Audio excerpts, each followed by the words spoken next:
Hello, ladies and gents, people of the world. Take your pick.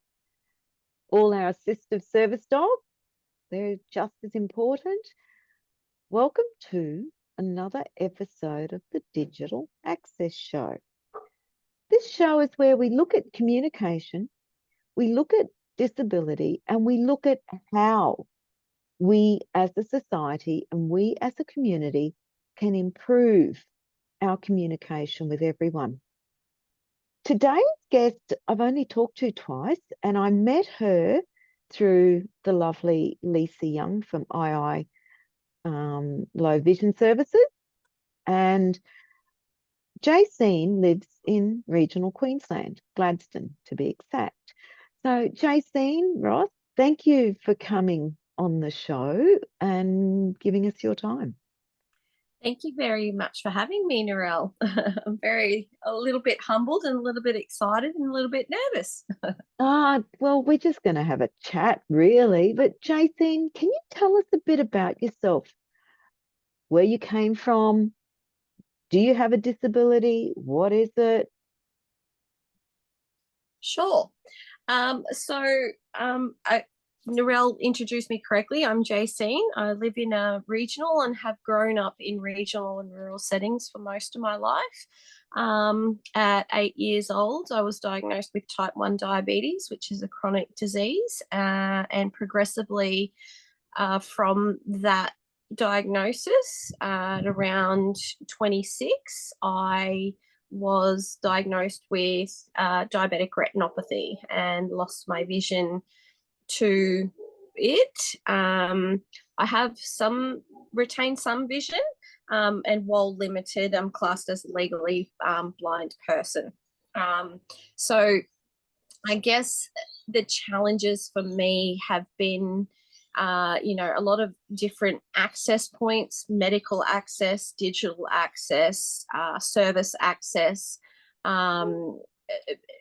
family education, employment loss, all of that type of thing that come with living in a rural and regional setting where services aren't as widely available, and time between. So what else? I also have a couple of other hidden disabilities as well, and yeah, I guess that's me in a nutshell. I live with my partner.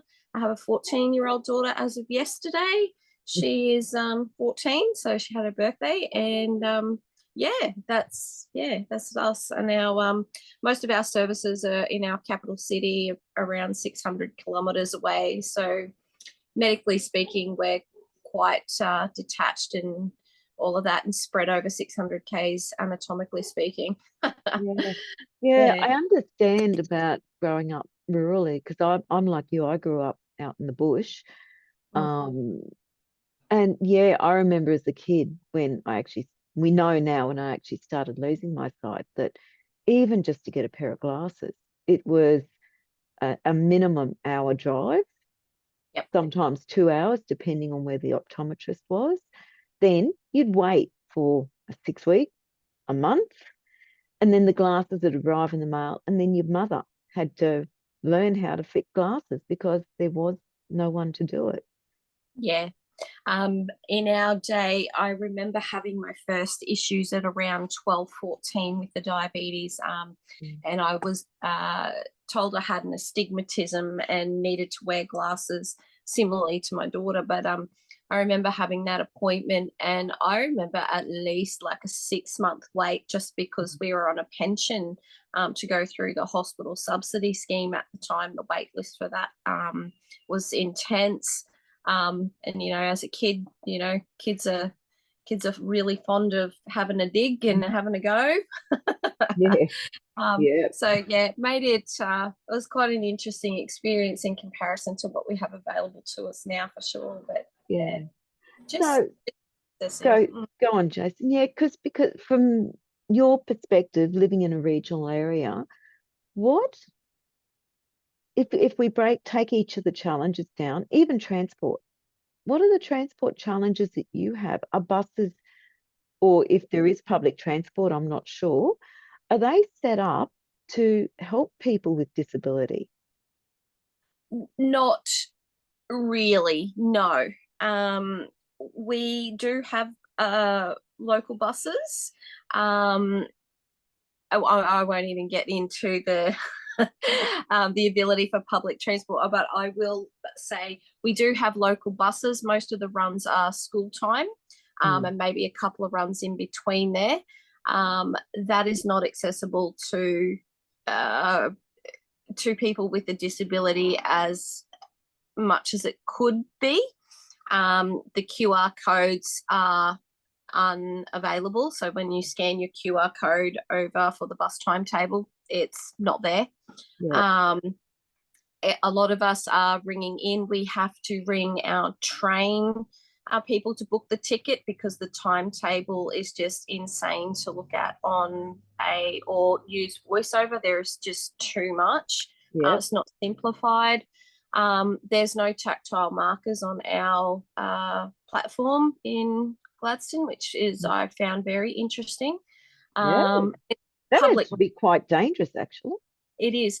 It's actually public knowledge. You can go onto the website, check out Gladstone's platform, and it'll tell you it's got a crossbar to the tactile markers. So I thought that was interesting.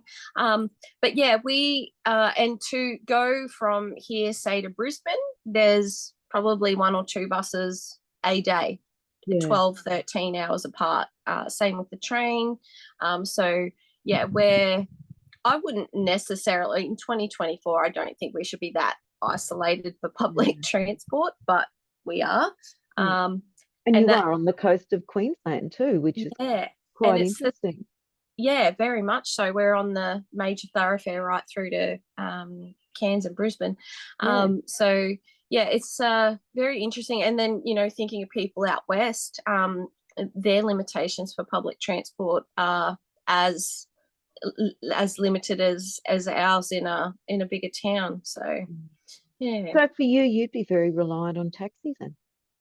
Taxis or the beautiful friends and family who are not working, because it is a very heavy working town, which is why we have limited access to services, through either Vision Australia or Guide Dogs. Yeah. So what about even like doing your shopping? My wonderful partner has been the person who goes and does the shopping whilst he's not working.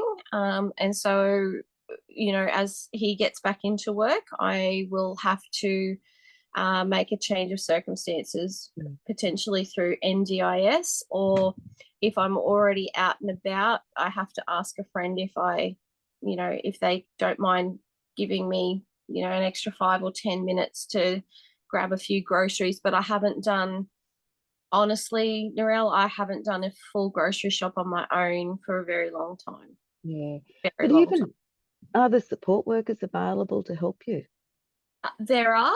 I don't have the hours in the plan, so accessibility for that's a whole different topic. Yeah, that's a whole different topic there, yeah. What's deemed reasonable and necessary in a regional town is not necessarily reasonable, necessary in a metropolitan area where you have these accesses.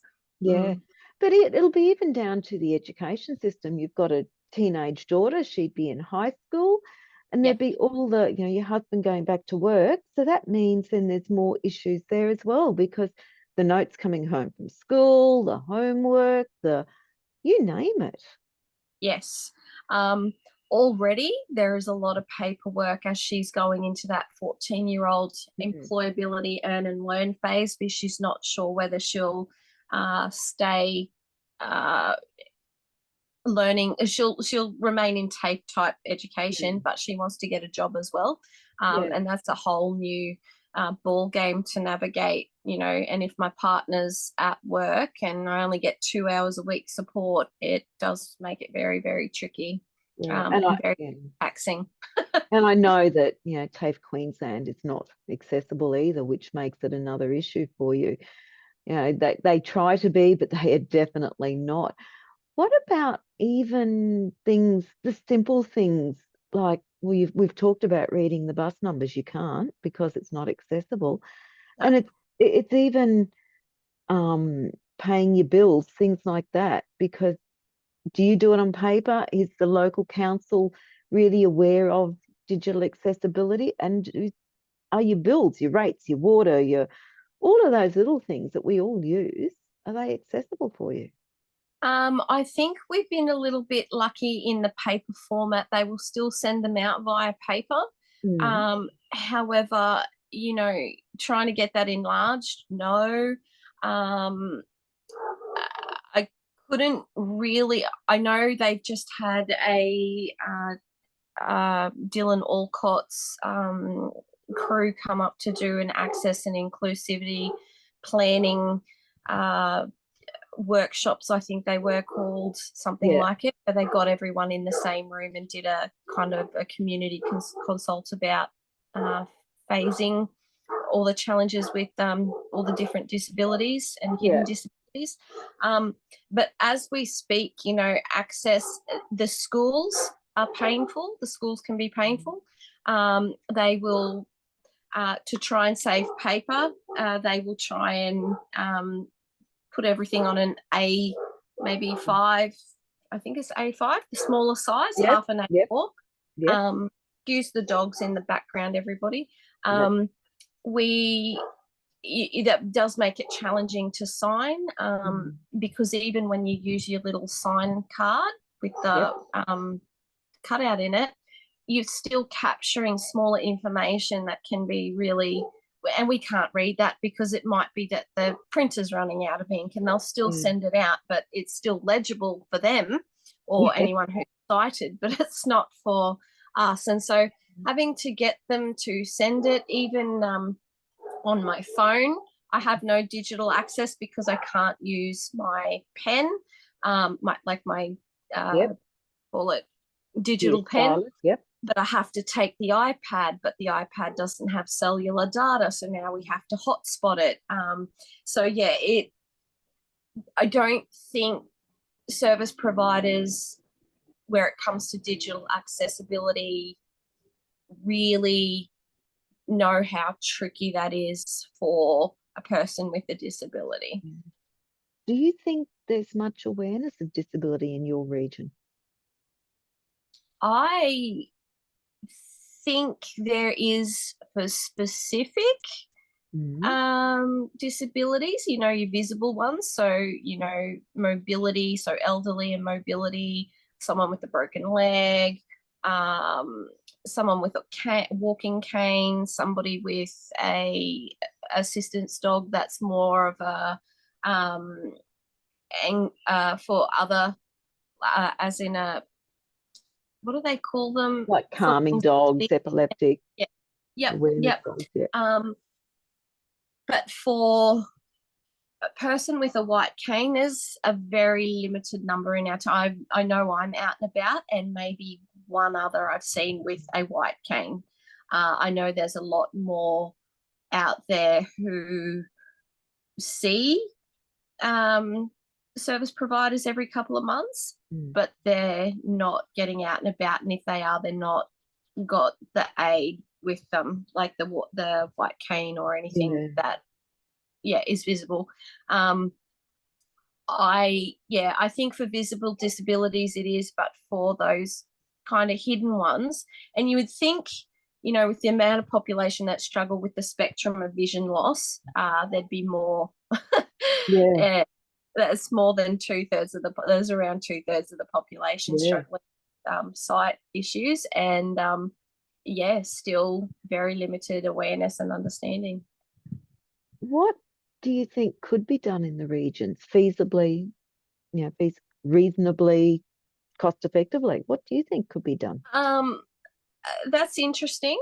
So I have a pardon the pun, I have a vision for Yeah. building a resource centre closer to home. So whether that has resources for sensory issues for ASD and neurodivergence, or autism and neurodivergent spectrum, a resource centre for vision loss. So having like Toowoomba used to, where they have a centre to come and, work with us longer through the week, Yeah.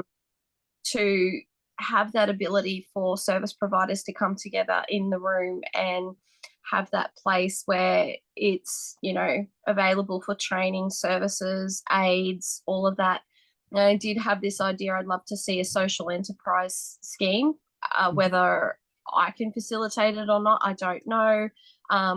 But having conversations with people or stakeholders to bring maybe like a social scheme for canes and things for those people that can't afford or haven't got access to these aids. There are so many people that cannot afford to go traveling to Brisbane to get training for a cane. And I that's know. yeah, it's not just the travel, it's the accommodation, it's the food, it is, and it's having, you've got to have support workers available to get you around. Moving around as a person with disability is not Yeah. a cheap thing. No, it's if you've never gone from a rural town and you've gone legally blind and you've maybe traveled to Brisbane once or twice, that is a huge burden. And I mean it in the most polite way when I say the stress of even contemplating going on your own so you don't rip your family out of whatever they've got going on. Or, there's been so many times that they've said, oh, just your partner can drive you down. And, you've got the school saying every day counts. So for what looks like, a day trip, that's a 12-hour return for us. It's just not. It's just not easily done. no. It And shouldn't it's even also, be a suggestion. and it's also too, I don't think many people realize, and it would be, I think, I can't talk for every disability. Obviously, I know for vision impairment, definitely, the loss of knowing where you are, because a person with sight gets, oh, where the heck am I? And they get out the map and they work it all out. Person with disability has to do it differently, and it takes a lot longer. Yeah, we've got the tools, but you've got to know the tools exist.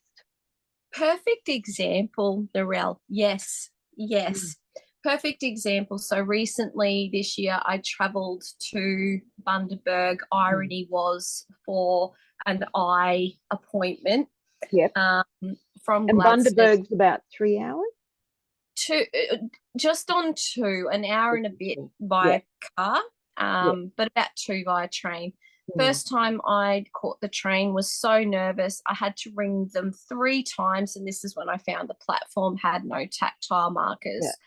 Get to the train station, all the footpaths and things are not set up well, very rickety. You can't, it's, whilst it's simple, it's still very unsteady underfoot.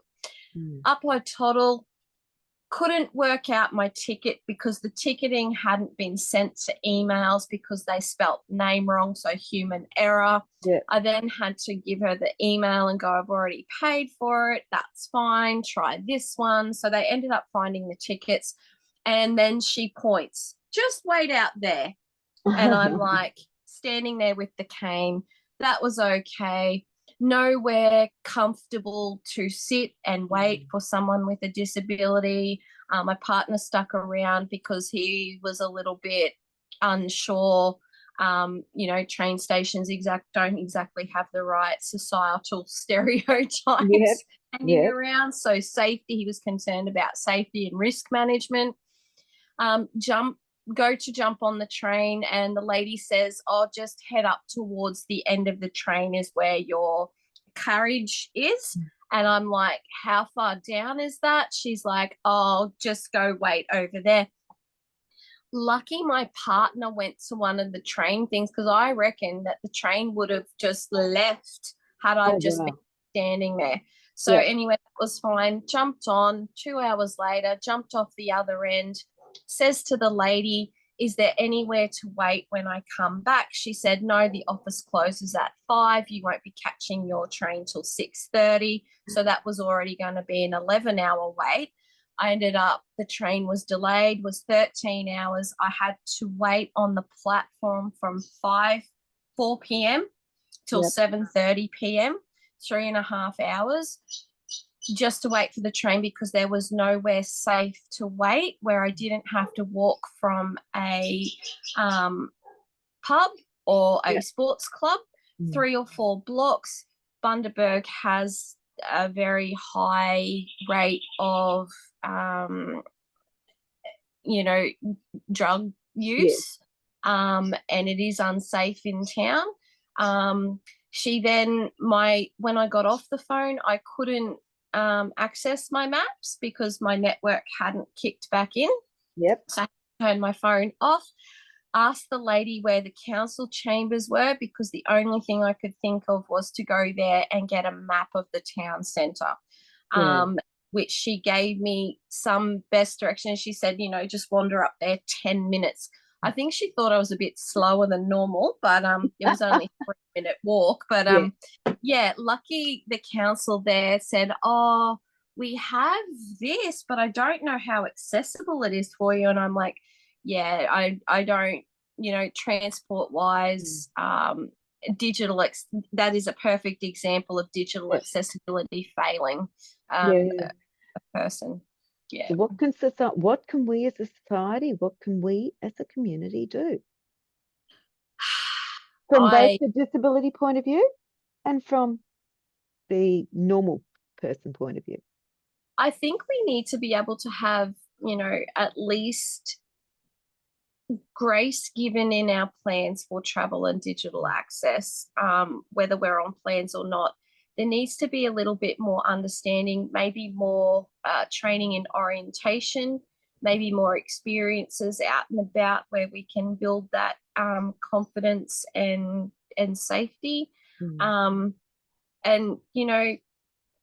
maybe starting in schools before we lose those, visuals about how to navigate an area, potentially with the vision loss as well. And, society doesn't talk anymore. You can sit on a train and everyone's on their phone. You can sit in nobody speaks to each other anymore.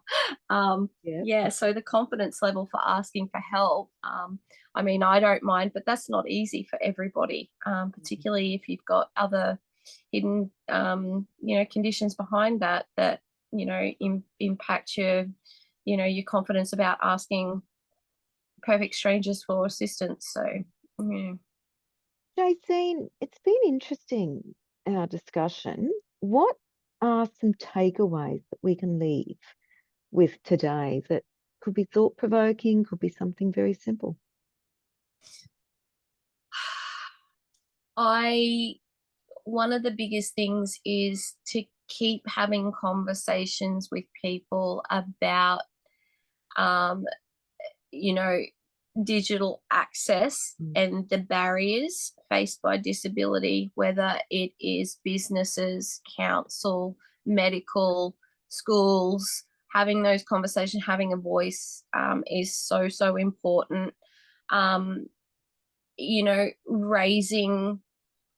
Raising a collective voice, I think, as well, to take that to a more systemic advocacy and awareness phase. I think they're the two biggest ones for the moment. And I guess don't let anyone tell you that your barrier doesn't matter or isn't, something that, is easily, navigated, because it isn't. It really That's a isn't. good point. That is a really, really good point. Jaceen, look, thanks for coming on and thanks for talking about your experiences. How can people contact you if they would like to keep the chat going? So I have a page called Building Blind Faith on Facebook, or there's also my name, which is Jaceen Ross, JACEEN and Ross, ROSS. There's only one of me. Yeah.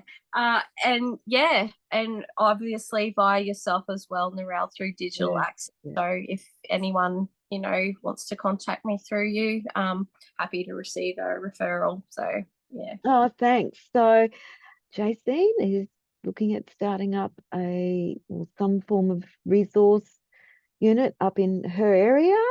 I urge everyone, regardless of disability, go and have a chat with Jaceen, because Jaceen's got some knowledge that can help our community. So that's our show for today. Thank you very much. If you like what we're doing, please review, like, subscribe, and share it. Just share it to everyone, because as Jaceen said, the more we advocate and the more we talk about the challenges, it's not just helping us, it actually helps the community, because then we become more independent.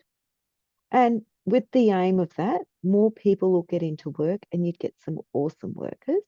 Because again, we didn't even touch on employability. That's another show by itself, but it does make a difference. So we'll talk to you all next time. See you around. Excellent. Thank you very much, Narelle.